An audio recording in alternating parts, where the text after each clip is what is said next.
Good morning, students. So today we will discuss about the gastrointestinal agent.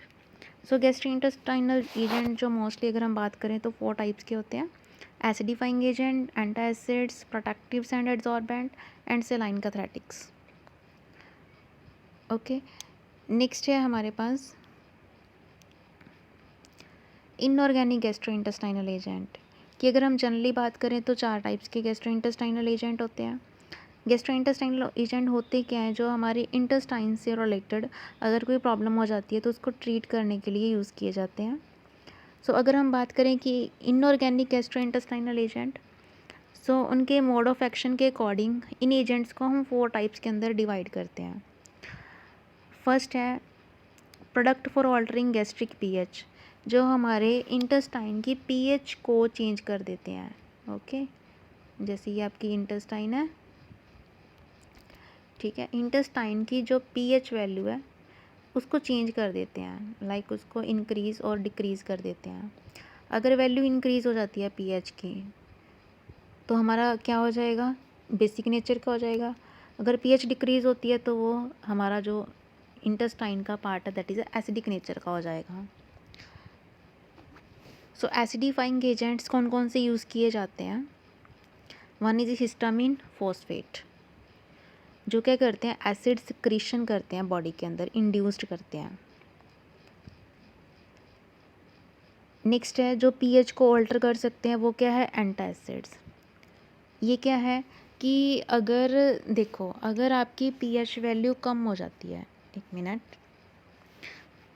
अगर आपका pH value decrease है, कम हो गया, मतलब नॉर्मल से, जैसे सपोज करो नॉर्मल पीएच लेवल होता है हमारा अबाउट 7.3 समथिंग. अगर इससे वैल्यू हमारी कम हो जाती है तो क्या नेचर हो जाएगा उसका? एसिडिक नेचर हो जाएगा. ठीक है. एसिड को न्यूट्रलाइज करने के लिए उसके अंदर हम क्या ऐड करेंगे? बेस. सो यहाँ पे हम कौन सा बेस ऐड कर रहे हैं? दीज आर एल्यूमिनियम हाइड्रोक्साइड और सोडियम बाइकार्बोनेट. ये क्या एक्ट करते हैं? As a base. ओके, इनको हम क्या बोलते हैं? गैस्ट्रिक एंटा एसिड्स, जो एसिडिटी को रिमूव करने के लिए यूज़ किए जाते हैं. ओके, अगर हम अपोजिट बात करें, अगर आपका पीएच वैल्यू इंक्रीज़ हो गया more than greater than 7, pH value बढ़ गया तो क्या हो गया? आपका नेचर बेसिक नेचर का हो गया. बेस को न्यूट्रलाइज करने के लिए क्या ऐड करेंगे उसके अंदर? एसिड. ठीक है. So as a acid secretion उसके अंदर हम क्या ऐड करते हैं? Histamine phosphate. So histamine phosphate क्या है? एज बेस एक्ट करेगा, sorry as a acid act करेगा, और जो बढ़ी हुई पीएच वैल्यू है, जो बेसिक नेचर है, उसको न्यूट्रलाइज कर देगा और हमें रिलीव करेगा फ्रॉम एनी पेन से. क्लियर? ये तो हो गया जो हमारी पीएच पे अफेक्ट करते हैं. नेक्स्ट वो एजेंट हैं जो हमारे इन्फ्लेमेशन कोज करते हैं. सो इन्फ्लेमेशन को रिमूव करने के लिए कौन सा एसिडिफाइंग एजेंट यूज़ करेंगे हम? दैट इज़ अ बिस्मथ सब कार्बोनेट. ओके.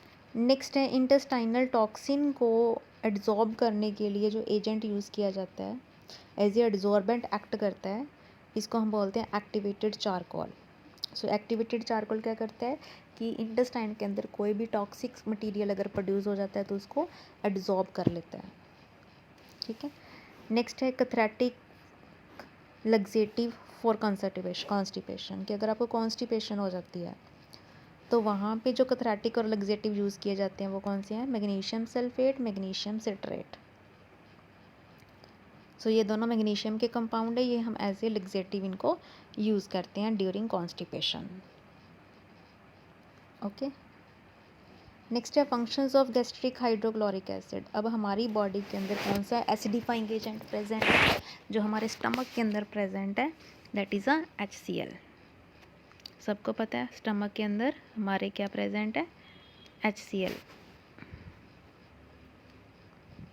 इसका फंक्शन क्या है देखो, कि अगर जैसे ये देखो, ये आपकी इसोफेगर है, यहाँ पे स्टमक होता है, इस साइड लीवर होता है, ठीक है, ये नीचे को स्मॉल इंटेस्टाइन चली जाती है और यहाँ पे पैनक्रिया लगा होता है स्टमक के नीचे। तो हमारे ये स्टमक है, स्टमक के अंदर पड़ा है HCl।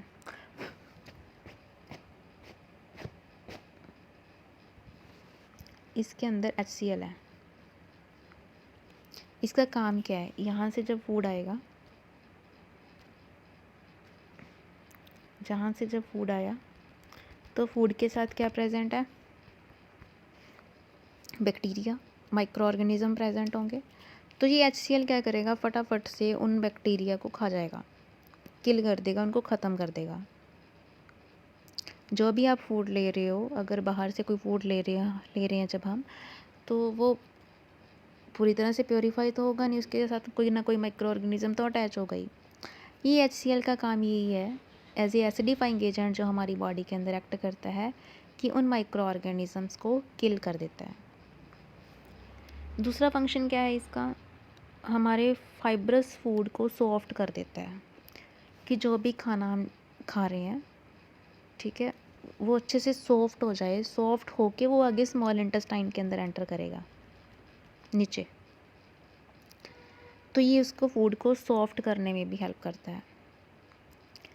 नेक्स्ट है it activate the inactive proteolytic enzyme. ये क्या करता है, इनएक्टिव एंजाइम को एक्टिव कर देता है। वो एंजाइम क्या करते हैं, आपकी फूड की जो ब्रेकेज है, मतलब कम्प्लेक्स फूड को स्मॉलर में कन्वर्ट करने में जो एंजाइम्स हेल्प करते हैं, उन एंजाइम्स की एक्टिवेशन में भी हेल्प करता है। कौन सा एंजाइम प्रेजेंट है स्टमक के अंदर, हमारे पेप्सिन एंजाइम। पेप्सिन पहले इनएक्टिव फॉर्म में होता है, कौन सी, पेप्सिनोजन। HCl क्या करता है, पेप्सिनोजन को पेप्सिन में कन्वर्ट कर देता है, मीन्स इनएक्टिव एंजाइम्स को एक्टिव फॉर्म में कन्वर्ट कर देते हैं। सो ये 3 फंक्शंस हैं HCl के। Clear. First function to kill bacteria, second function fibrous food को सॉफ्ट करना, थर्ड इनएक्टिव एंजाइम्स को एक्टिव फॉर्म में लेके आना। ओके। नेक्स्ट है हमारे पास एक टर्म होती है, तो उसको हम बोलते हैं एक्लोरहाइड्रिया। एक्लोरहाइड्रिया क्या होता है, देखो, it is a absence of HCl in gastric secretion, कि अगर हमारे स्टमक के अंदर HCl का अमाउंट डिक्रीज़ हो जाए तो क्या हो सकता है, तो पेशेंट के अंदर 2 कंडीशन हो सकती हैं, दोनों में से एक कंडीशन।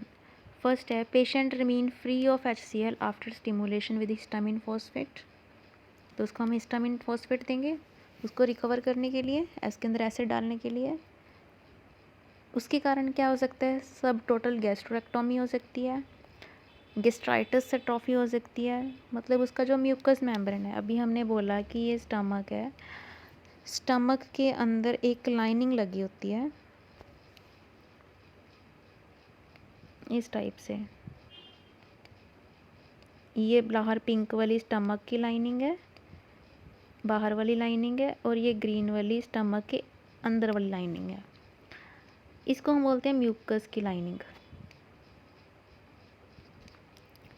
ठीक है, ये म्यूकस क्या कर रही है, इसके अंदर जो HCl पड़ा है, यहाँ पे पड़ा है HCl, ये म्यूकस क्या कर रही है, HCl को बाहर जो पिंक वाली स्टमक की लाइनिंग है उससे प्रिवेंट कर रही है।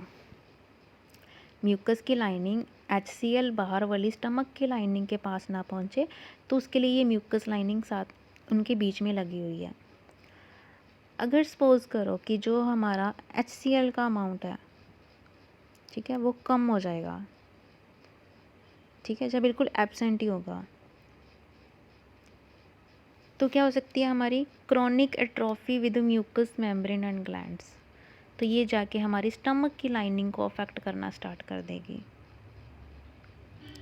नेक्स्ट क्या हो सकता है, कार्सिनोमा ऑफ स्टमक, जिसको हम क्या बोलते हैं, कार्सिनोमा ऑफ स्टमक। मतलब आपका जो स्टमक है वो धीरे धीरे ड्राई होना स्टार्ट हो जाएगा, उसके अंदर मतलब कार्सिनोमा मतलब छोटे छोटे पीसीज बनने स्टार्ट हो जाएंगे और वो स्पॉइल हो जाएगा। इसका ट्रीटमेंट क्या है? Diluted HCl acid NF has been utilized to relieve this type of achlorhydria. उसके लिए ये देते हैं उसको, dilute hydrochloric acid NF। Okay, so ये कंडीशन हो सकती है। नेक्स्ट है patient in whom there is a normally a lack of gastric HCl but will secrete it upon stimulation by histamine. कुछ पेशेंट होते हैं कि जिनके अंदर HCl बिल्कुल कमी होती है, लेकिन जब हम उसको हिस्टामिन देते हैं तब भी उसके ऊपर कोई इफेक्ट नहीं पड़ता। तो उस केस के अंदर क्या कुछ हो सकता है, देखो,